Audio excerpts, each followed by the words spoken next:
in this particular story, it cemented my character as somebody who was going to be a fighter for civil rights in my own way. This is excerpted from story number 3 called Order on the Court. I'll leave it to you to figure that out. But I called this The Last Hustle. August, and the PS 104 schoolyard was empty.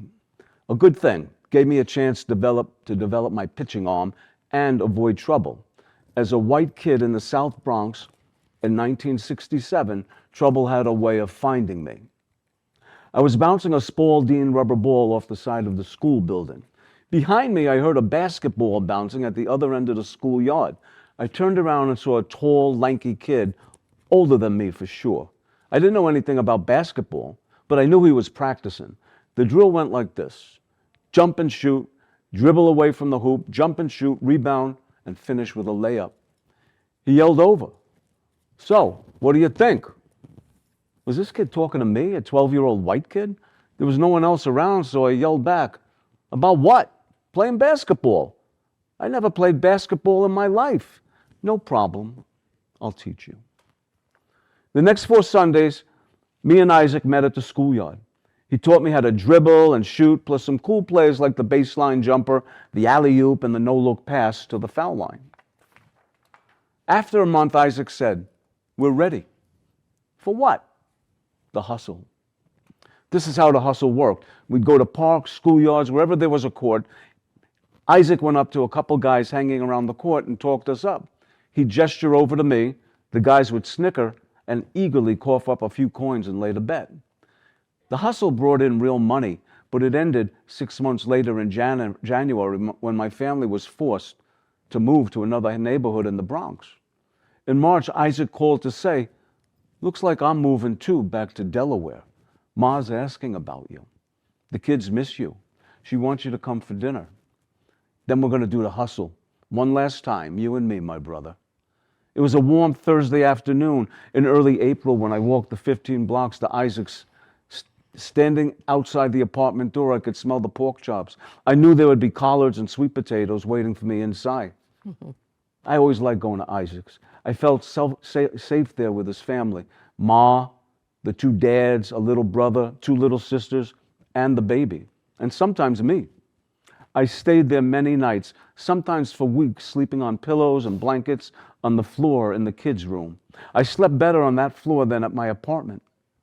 In the morning, before I left for school, Ma would remind me, "Steve, when things get too rough at your place, you're always welcome here. Anytime, you understand me?" After dinner, me and Isaac headed to the court a few blocks away at the Sedgwick Projects. Isaac found 2 guys who, after they took one look at me, eagerly placed a bet. Game on. Our plays were nothing short of perfection. We had them down 10-2, our point. I was taking the ball out at the foul line for the win. The transistor radio hanging off the chain link fence was playing "My Girl" by the Temptations. The song suddenly stopped. The announcer interrupted. "The Reverend Martin Luther King was shot and killed today by a white man." As usual, I was the only white kid on the court. The other guys stopped. The court grew eerily silent. Shock and grief on their faces turned to rage. Isaac slowly walked toward me, took the ball out of my hand and laid it down on the cement. He hooked his elbow into mine and hustled me off the court. When we reached the overpass of the Cross Bronx Expressway, we heard the chant, "Whitey killed the king, Whitey killed the king."